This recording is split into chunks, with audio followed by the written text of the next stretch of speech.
मान्यवर, ज्येष्ठ नागरिक मैत्री संघाचे सर्व सन्माननीय सदस्य आणि माझ्या प्रिय भगिनींनो, बंधूंनो नमस्कार.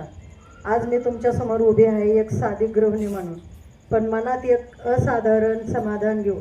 मी कोणते मोठे शिक्षण घेतले नाही ना माझ्याकडे मोठे पद आहे, पण माझ्या आयुष्यात मला एक गोष्ट कायम आधार देत आली, ती म्हणजे माझी भक्ती आणि संत तुकाराम महाराजांची गाथा. संत साहित्य आधार देत आली, ती म्हणजे भक्ती आणि संत साहित्य. म्हणूनच मी एक छोटा प्रयत्न केला. मी संत तुकाराम महाराजांची गाथा स्वतःच्या हाताने वहीत लिहून काढली. हा उपक्रम सुरू असताना मला वाटलं हे शक्य होईल का. हात थरथरतात, डोळे लवकर थकतात, पण मनात होतं तुका म्हणे धीर धरावा, नामस्मरण करावे. दररोज थोडे थोडे लिहित गेले. कधी अक्षर कधी चुकलं, कधी ओळ विस्कटली असेल, पण भक्तीची ओढ कायम राहिली. हा केवळ लेखनाचा प्रवास नव्हता, हा आत्मबुद्धीचा, शांततेचा आणि समाधानाचा प्रवास होता. मला जाणवलं आजच्या धावपळीच्या जीवनात आपण स्वतःसाठी वेळ देणे विसरलो आहोत, पण जेव्हा आपण संतांचे विचार, अभंग, नाम यामध्ये रंगतो तेव्हा मनाला एक वेगळीच शांती मिळते. माझ्या सर्व बांधवांना मी सांगू इच्छिते, आपण वयाने जरी मोठे झालो असलो तरी मनाने थांबू नका. काहीतरी नवीन शिकत राहा. वाचन, लेखन, भजन, कीर्तन यामध्ये स्वतःला गुंतवा. आपल्या अनुभवाचा खजिना पुढच्या पिढीला द्या. जर आपण आनंदी राहिलो तर घर, समाज आनंदी राहील.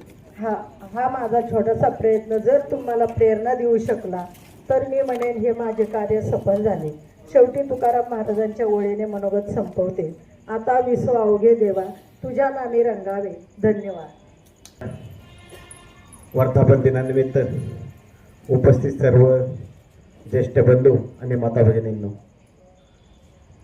गेले 2 वर्ष आपण या ठिकाणी सर्व ज्येष्ठ नागरिक, सर्वांचं हित, सर्वांचं आरोग्य, सर्वांना आनंद मिळावा म्हणून या ठिकाणी उपस्थित राहून अनेक कार्यक्रम या ठिकाणी भाऊसाहेबांनी केले. भाऊसाहेब आपणाला निमंत्रित केलं आणि आपण या ठिकाणी एक चांगलं मार्गदर्शन आम्हाला केलं.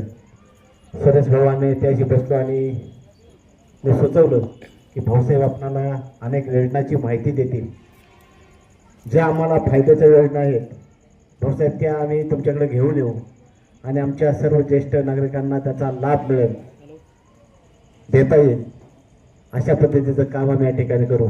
संजू भाऊने सुद्धा आरोग्याविषयी जी काही सखोल माहिती दिली. रमेशरावना मी योगाच्या सर पण आहे, त्यात अनेक ज्येष्ठ नागरिक आहेत. आपणा सर्व बांधवांना सुद्धा या ठिकाणी विनंती करणार आहे की जो सकाळचा योगाचा कार्यक्रम चालू आहे ते तर आपण सर्वांनी आलं पाहिजे. कमीत कमी आठवड्यातून 2 वेळा, 3 वेळा, 4 वेळा आलं पाहिजे, किंवा संजय ज्या ठिकाणी करतो त्या ठिकाणी आपण गेलं पाहिजे, अशी या ठिकाणी आपल्याला विनंती करणार आहे. या ठिकाणी या माध्यमातून खऱ्या अर्थाने सर माझं वय 58-57 होतं आमचं संयोजन आमचं, पण आम्ही यात सहभाग घेतला की 60च्या आधीच आपण खऱ्या अर्थानं ज्येष्ठ नागरिक आहोत असं आम्ही मान्य केलं आणि आमच्या कामाला सुरुवात केली. पण या ठिकाणी आल्यानंतर ज्येष्ठांसाठी काहीतरी केलं पाहिजे. आपणही ज्येष्ठ आहोत आणि अनेक उपक्रम या ठिकाणी गेलो. आम्ही शिवजयंती उत्सव मोठ्या उत्साहात साजरा केला. अनेक ठिकाणी सहलीला गेलो. त्याही ठिकाणी सर्वांनी एकत्र आनंदामध्ये त्याचा आनंद घेतला आणि आम्हाला खऱ्या अर्थानं आम्ही वय झालंच नाही अशा पद्धतीचं खऱ्या अर्थाने अनुभव या ठिकाणी आला. आपण सर्वजण ज्या ज्या पद्धतीनं कार्यक्रम करू किंवा ज्या वेळेस कार्यक्रम करू त्या वेळेस आपण एकत्र येऊन मोठ्या पद्धतीनं त्यात सहभाग घेऊ. आपल्या ज्येष्ठ नागरिकांसाठी खरं काही काम करण्याची आमची इच्छा आहे. त्यामध्ये ज्येष्ठांना ग्रामपंचायतच्या माध्यमातून आम्ही जागा उपलब्ध केलेली आहे, त्याचा ठराव केलेला आहे. पण 2 ज्येष्ठ नागरिक केंद्र असल्यामुळं ती जागा दोघांच्याही नावावर रमेशराव आपण ठराव करून ठेवलेली आहे. काही निधीच्या अभावी त्या ठिकाणी एखादं सभागृह बांधण्याची खऱ्या अर्थानं आपल्याला गरज आहे आणि ते काम आपल्याला प्राधान्याने करायचं आहे. किंवा आपल्या मंदिराजवळ आमच्या भगिनींनी एक विनंती केलेली आहे की मंदिराचा जीर्णोद्धार या ठिकाणी करायचा आहे. आपल्याला गुढीपाडव्याला खऱ्या अर्थाने त्या ठिकाणी नारळ फोडायचा होता, परंतु काही कारणास्तव तो राहिला. परंतु जर शिलाताईच्या त्या कुटुंबियांच्या वतीनं किंवा करंजे कुटुंबियांच्या वतीनं तो जागेचा प्रश्न मिटला, तर आपण त्या मंदिराचं काम लवकरात लवकर सगळ्यांच्या मदतीने सगळ्यांच्या सहकार्यानं या ठिकाणी चालू करू अशी या ठिकाणी ग्वाही देतो. या ठिकाणी इथून पुढे जे काही उपक्रम आपण करणार आहोत त्यामध्ये पुढाकार घेऊन मोठ्या पद्धतीने त्या सहभाग घेऊ आणि आपणा सर्वांना सहकार्य करू अशी या ठिकाणी भावना व्यक्त करतो आणि मला बोलण्याची संधी दिली याबद्दल आपले आभार मानतो. धन्यवाद. दुसरा आपला महत्त्वाचा विषय असा होता की आपले जे ज्येष्ठ नागरिक आहेत त्यांनी आपल्यामध्ये असणाऱ्या कलागुणांना वाव द्यायचा आमचा असा विषय होता, परंतु तो वेळेअभावी आपण तो कार्यक्रम खूपच कमी प्रमाणामध्ये घेतोय.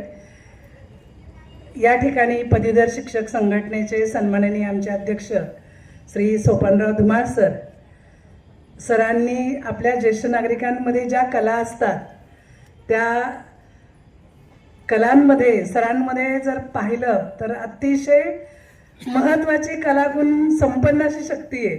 तर आम्हाला वाटतं सरांनी कविता गायन किंवा एखादं एकपात्री नाटक किंवा सरांना येणारी एक उत्कृष्ट अशी कलाकृती सरांमध्ये आहे, तर सरांनी आम्हाला ती बोलून दाखवावी, सर्वांना हसवावं अशी सर्वांची अपेक्षा आहे सर. त्याच्यामुळे धुमाळ सर जी वार्षिक मीटिंग आपण या ठिकाणी साजरी करत आहोत. या मीटिंगच्या निमित्तानं उपस्थित आपले देशपांडे सर, उपाध्यक्ष काका, त्याचप्रमाणे आर राठोड साहेब, त्याचप्रमाणे संजयजी दरेकर, उपसरपंच माननीय मामा सुभाष मामा खैरे, सरपंच त्यांच्या पत्नीसुद्धा या ठिकाणी उपस्थित आहेत. सर्वजण आपण उपस्थित राहिलात त्याबद्दल सर्वांचंच मी हार्दिक अभिनंदन करतो. तुमच्या उपस्थितीमुळं या कार्यक्रमाला रंग आलेला आहे. त्याच्यामध्ये थोडासा रंग भरण्याचा कार्यक्रम मी करतोय. एक मला अवगत असलेल्या काही कविता, त्याच्यापैकी एखादी कविता मी आत्ता म्हणून दाखवतोय, आपण ते ऐकावी अशी विनंती.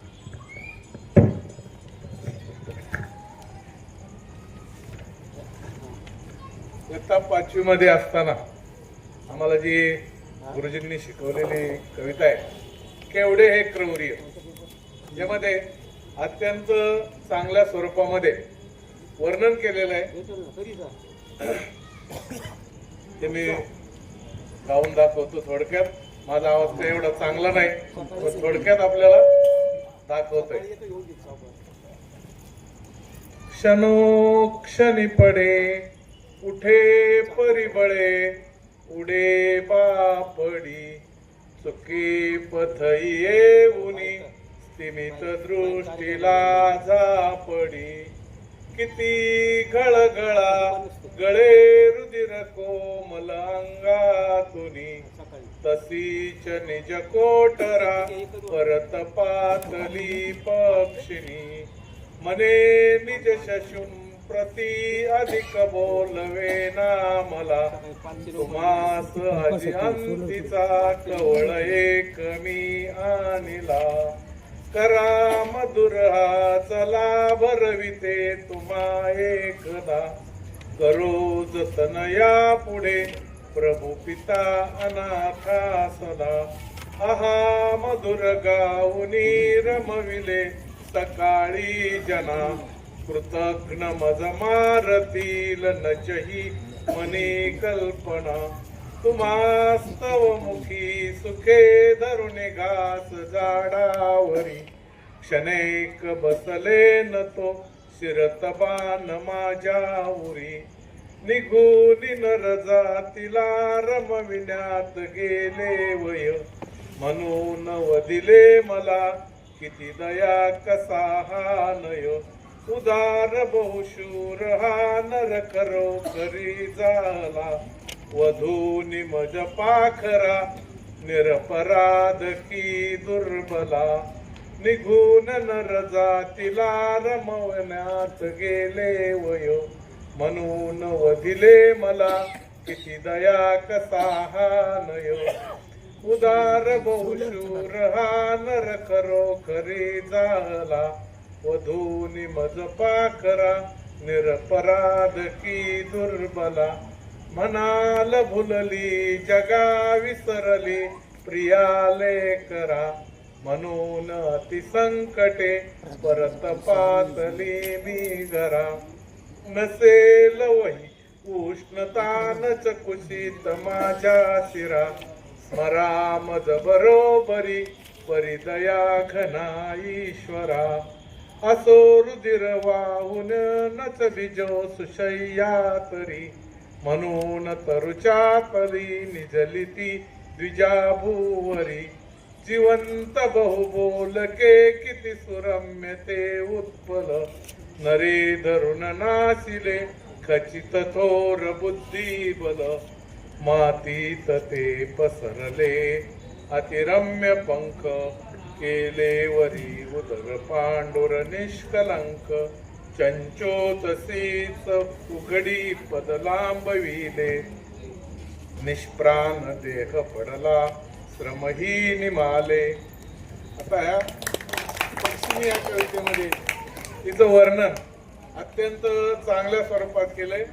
एका पक्षिणीने आपला जो त्या ठिकाणी अंत झालेला आहे त्याच्यावर वर्णन करून तिच्या मुलांसाठी तिने काय केलं या कवितेमध्ये सांगितलेलं आहे. तर असेच एक प्रार्थना आहे ती म्हणून दाखवतो.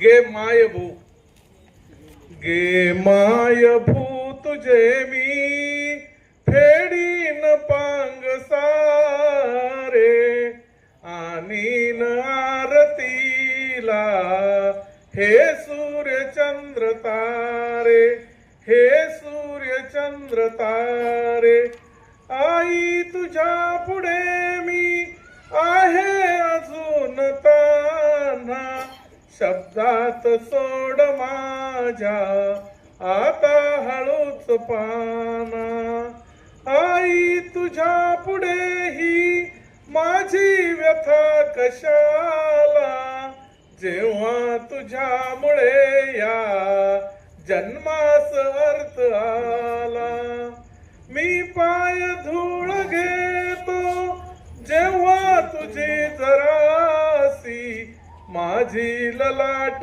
रेषा बनते प्रयाग काशी आई तुझी असी मी गाईन रोज गाणी माझी तुझ्या दुधाने गेली भिजून वाणी गे माय भू तुझे मी फेडीन पांग सारे आणीन आरतीला हे सूर्य चंद्र तारे हे सूर्य चंद्र तारे.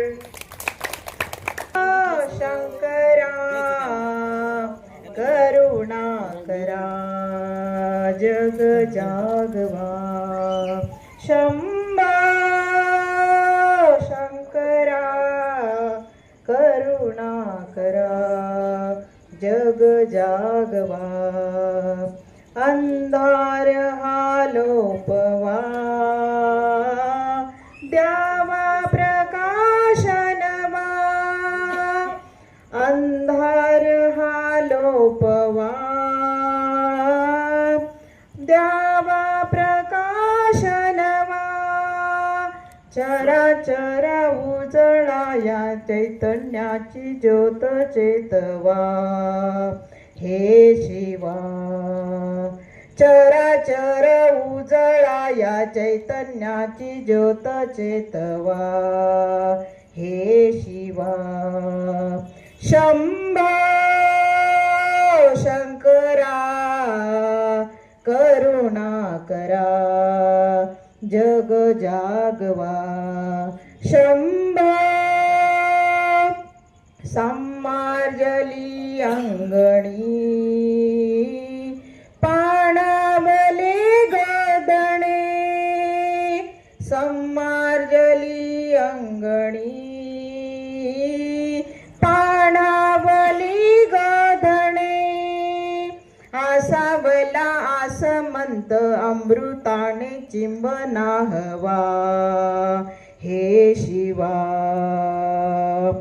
आसावला आसमंत अमृताने चिंबना हवा हे शिवा शंभो शंकरा करुणा करा जग जागवा तू आपदा वारणारा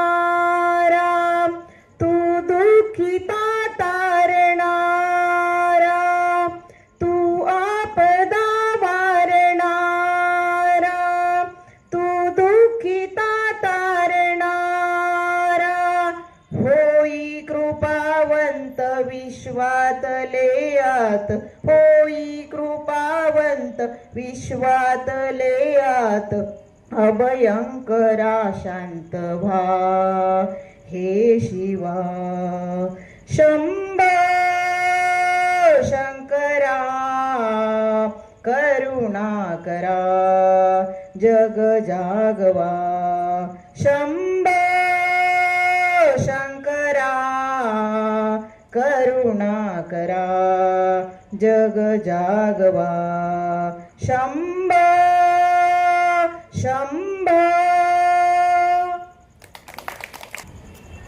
तुम्ही म्हणाले तर मग गोष्टी सांगायच्या.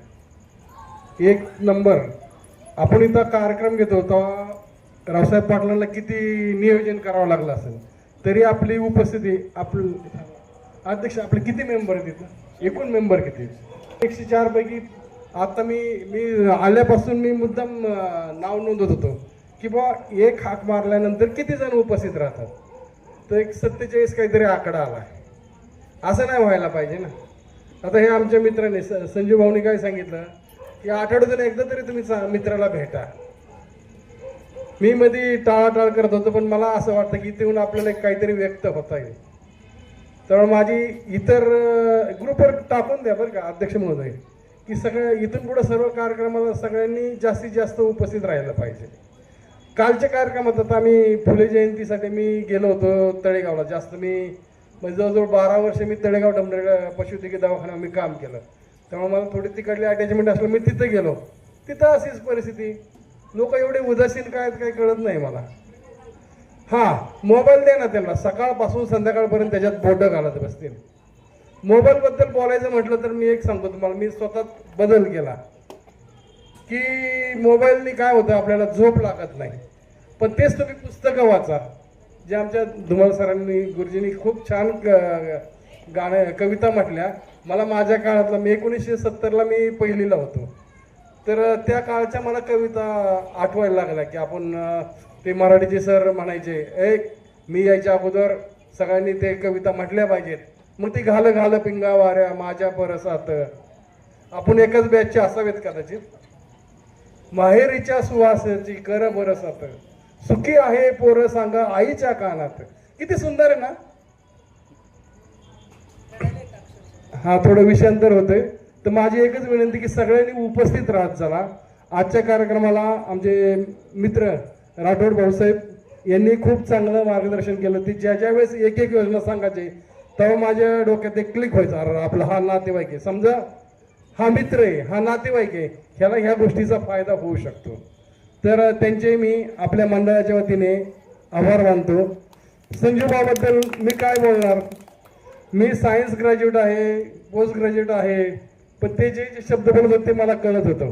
मी एक गोष्ट सांगतो, माणसाचा आपलं ते एक मन आहे बघा, चायला ह्याचा काय मेंदू गुडघ्यात आहे, म्हणजे गुडघ्याला सुद्धा मेंदू एवढंच महत्व हे मला सांगायचं. संजूबा बरोबर आहे? Are you agree with me? हा, सांगायचं तात्पर्य जोपर्यंत तुम्ही चालाल ना तोवर जगताल. ज्या वेळेस तुमचे गुडघे काम देणार नाही, तुम्ही एका ठिकाणी राहाल आणि तुम्ही मग परतीच्या वाटेला चाललेला आहे. तर सगळ्यांनी गुडघ्याचं सुद्धा आरोग्य चांगलं राहील असं बघा. हे आम्हाला किंवा इतर गोष्टी तुमच्याकडून बऱ्याच काय कळल्या. नॉनव्हेजच्या बाबतीत मी एक सांगतो, जे खात आहेत जे नाही खात त्यांच्याबद्दल मला काही बोलायचं नाही. तर आयुर्वेदानुसार तुम्हाला बरं का, तुम्ही ब्रॉयलर, आता ब्रॉयलर आम्हीच तयार करतो. आम्ही कसं तयार करतो हे मला चांगलं माहिती आहे.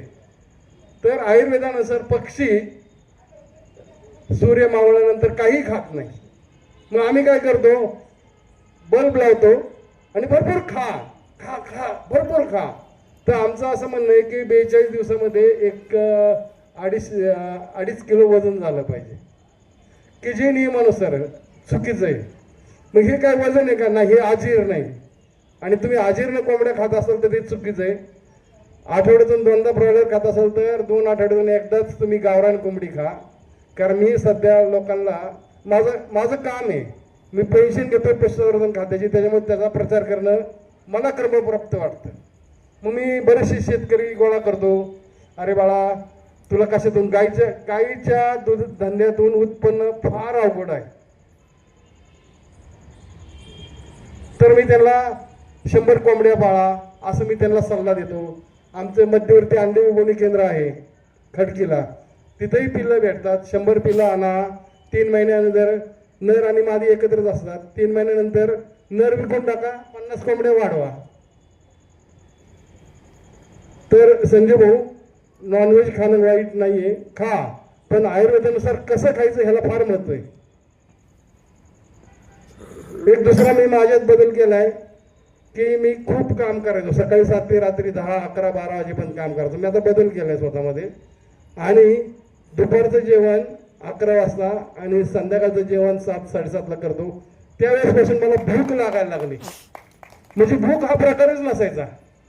तर माझी सगळ्या ज्येष्ठांना विनंती आहे, मी तुमच्या सगळ्यात वयाने कमी असेल पण विनंती एकच आहे की तुम्ही खरंच माझ्यासारखं दुपारचं जेवण 11, 11:30 किंवा 12च्या आत करा. संध्याकाळचं जेवण दिवस मावळाच्या टायमाला करा.